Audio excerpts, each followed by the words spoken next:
video, actually in my own home studio, Coffee with Amy. So today we're going to talk about the rounded blade of the Dresden plate. Last week we talked about the pointed blade, so if you were interested in seeing the basics of how to make the Dresden, you might go back and look at video number 1, which was last Monday. So this today we're going to do that rounded one. So my plan today is to talk about this curved blade and then talk about how you finish it off on your block, okay, your Dresden plate. So we are going to start with the basics of tools. You need your Dresden plate ruler set. We are today using the Creative Grids 18-degree ruler. And as a reminder, Dresden plate is round. And it's 360 degrees, so whatever your blade is, if you're using a different size blade, you would just divide that into your 360, and then you will have how many blades you need, or vice versa. So if I'm looking at a block and I see 20 blades, I know that I need an 18-degree ruler because 360 divided by the 20 is the 18 degrees. So you also have in the ruler set this nice chart that I showed you last week, and we talked about it a little bit more, but you would refer to that on what size blades you would want. So we have our ruler set. My 28-degree rotary cutter is still in Kansas City, but for the curved section, you really would want a smaller than 45-degree blade. 28 would be perfect for this because it's a tight curve and the 45 has trouble going around it smoothly. Okay, you also want a good pair of snips that can trim pretty well. I am using, there's lots of glues out there. I'm just using this school glue. It's washable. But you could use Roxanne's glue or other applique glues that are out there. I know Sue Daly has one, Soline has one, so there's a bunch of them out there. And I'm today just using this Elmer's washable school glue, and I'll show you what I'm going to do with that. Okay, so on top of showing you this, I'm going to talk to you about your machine and applique. And different processes you might do for attaching your block down to the base block. Okay, so we'll talk about that also. Okay, so to start with, just as a recap from last week, I'm not going to do the full demo, but you would cut your strip according to the size that your little chart gave you, and you will start on the end, and you will just trim and cut, and that will save you fabric because you're going to utilize as much of it as you can, okay? I just have this tan piece down here because it's easier to see than on the gray mat. So we're going to start with the blades that we cut, and we're going to fold that blade in half. Okay, so line it up really good and fold it in half, just like you would with the pointed blade.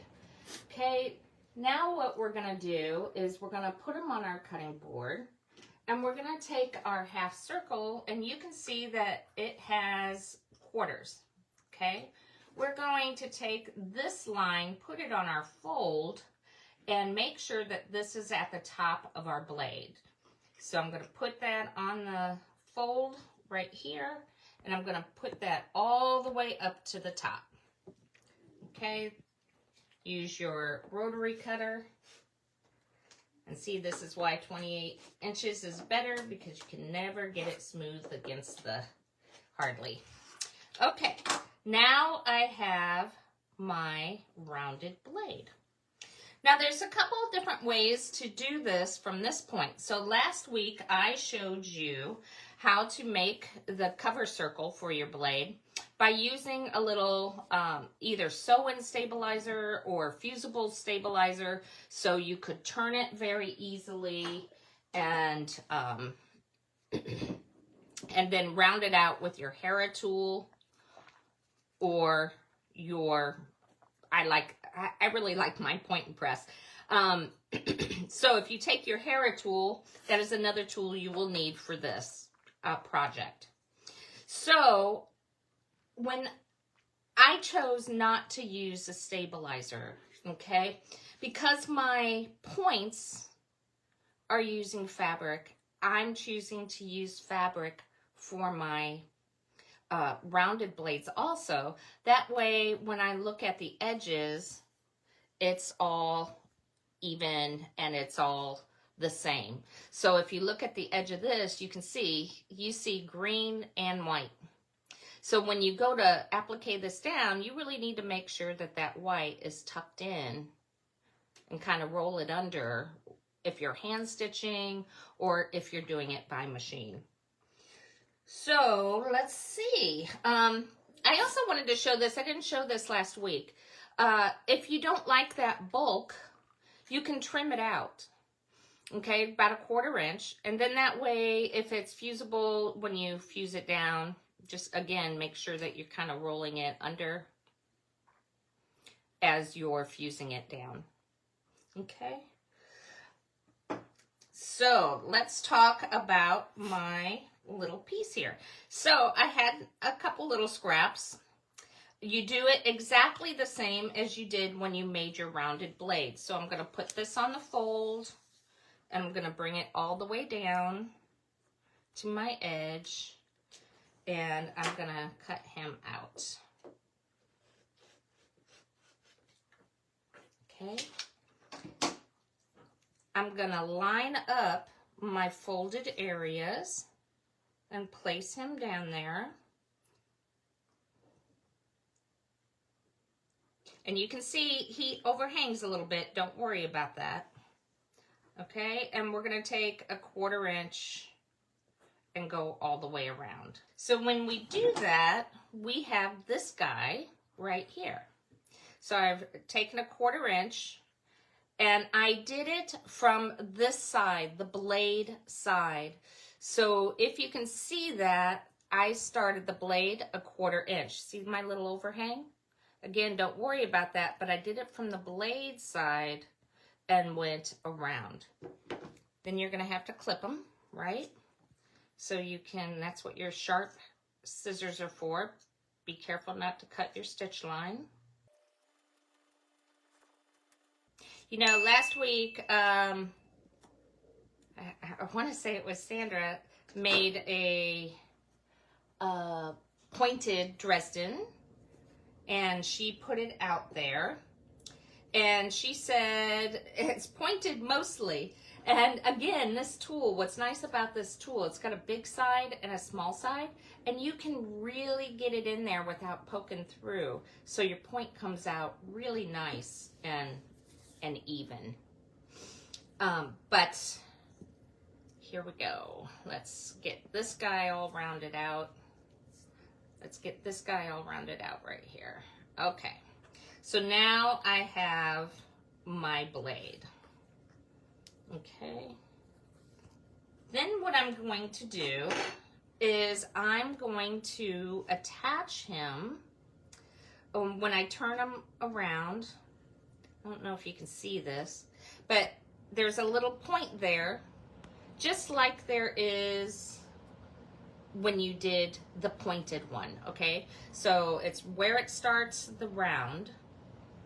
You're going to match that up with the point on your blade, on your pointed blade, okay?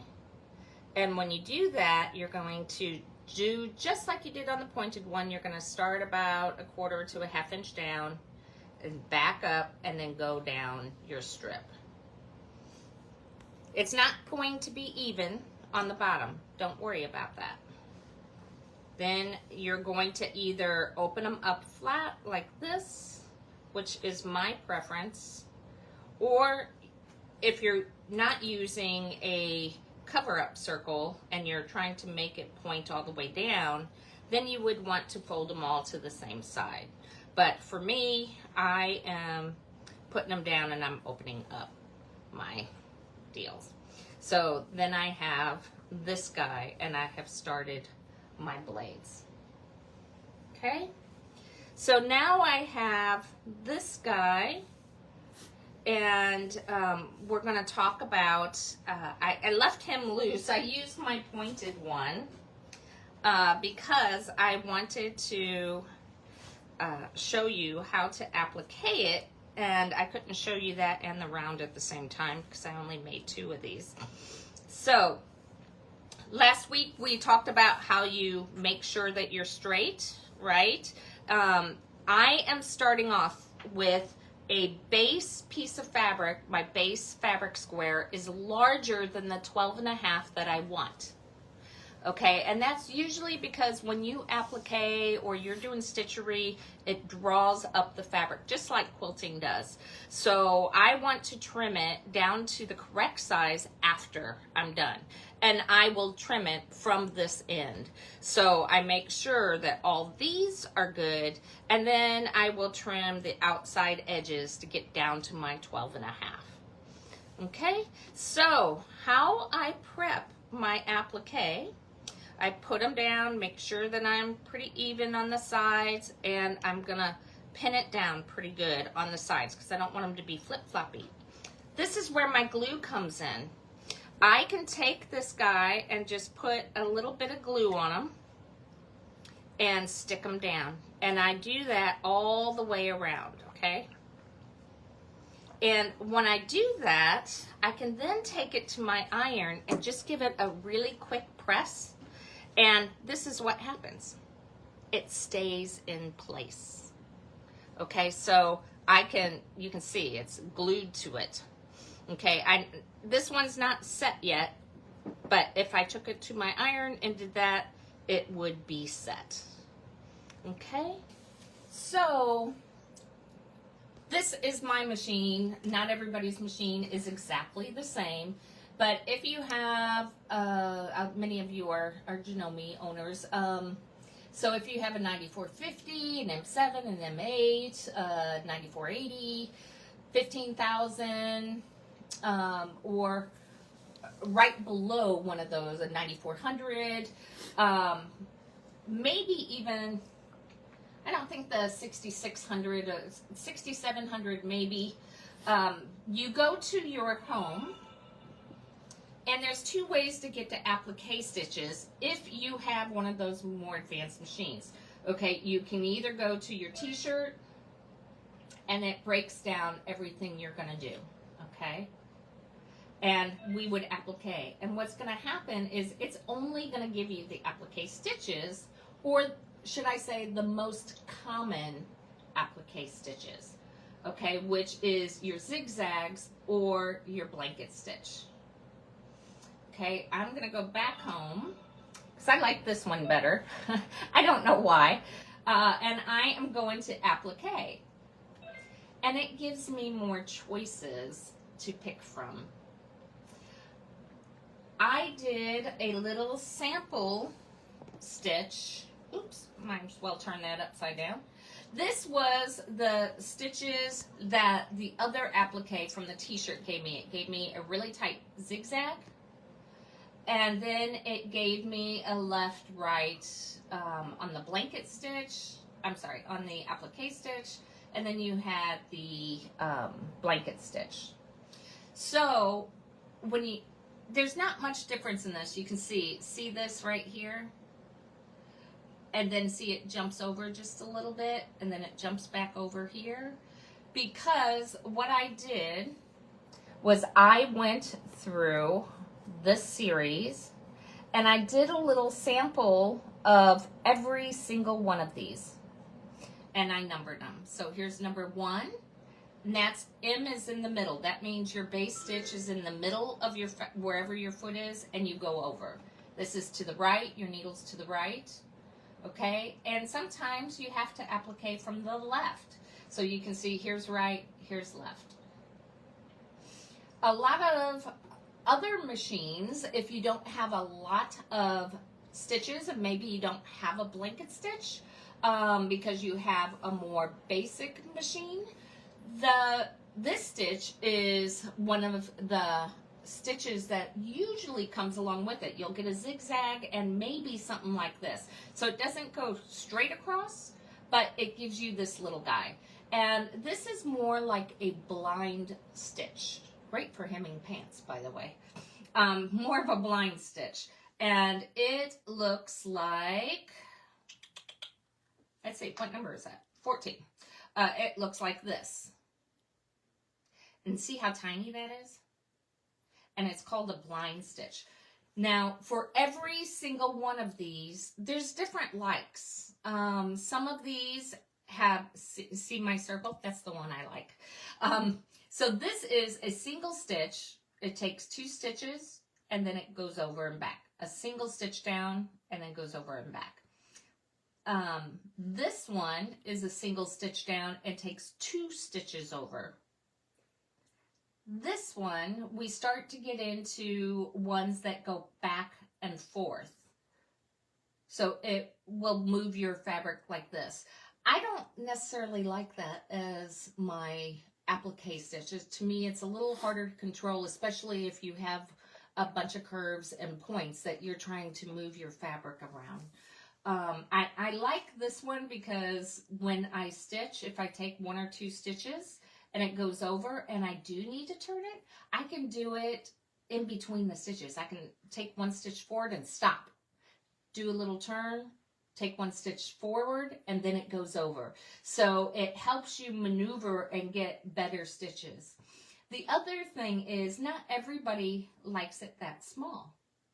So you can come down here and you can make 2 things. One is this zigzag.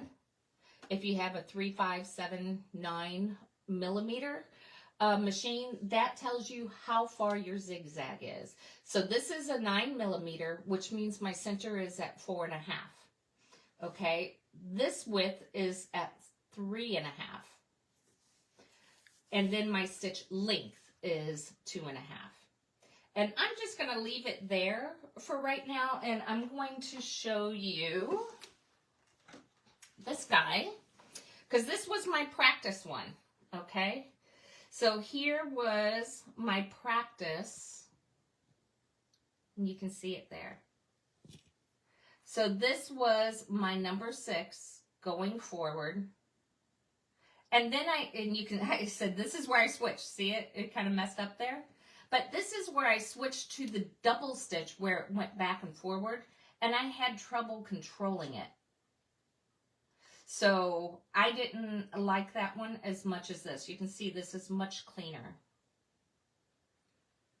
But for this guy, I really like the top stitch method.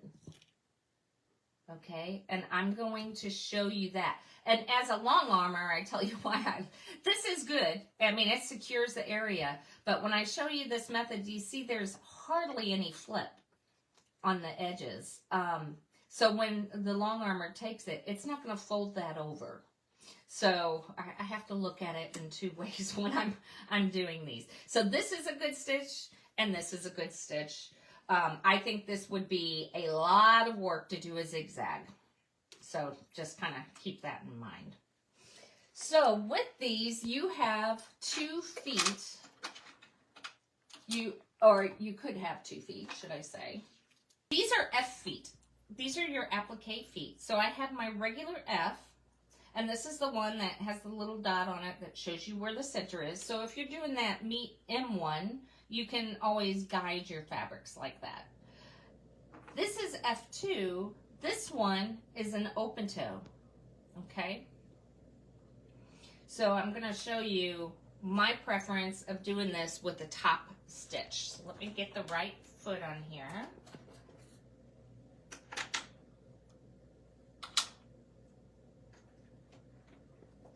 It also helps to have matching thread. So I'm going to use a green thread. Actually, this is not the thread I'm using. I have a color that matches it a little bit better. On this one, I used white thread or a beige thread so you could see it a little bit better. But if you're matching the threads, you won't really see that at all. Okay, so now that I have it down, you'll see my open toe. I love this because I can see it. And I'm going to put the edge of my blade right here on the inside of this foot. I'm going to convert this to a straight stitch. And I'm going to put my needle at a quarter, as a quarter. So it's just like when you're quilting, you have your quarter seam allowance. And you can see where my needle's going to come down. But I have a space, so I need to get it up there. Up next to the foot. Okay? So when I start to sew, you can see if I'm guiding it right along that foot. Got a little string there distracting me. I can get all the way down to the point.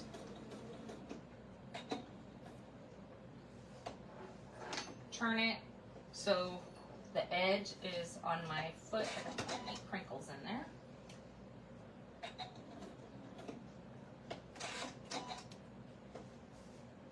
And this is where the glue really comes in handy if you can get that point down. I'm going to get just, I like to go just beyond my seam, one stitch, because that's going to put me pretty much in the right position to continue up.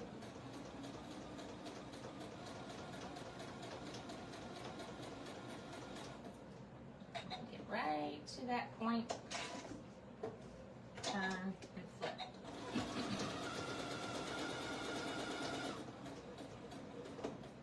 Oops, went one too far. I'm just going to go back one stitch. Okay, I'm going to go ahead and cut that right now. I would go all the way across. But see how pretty that is? And I have the green that matches it, so you can hardly see it. And I'd press it down, of course. And when I remove my pins and press it down, it'll get flatter. Okay.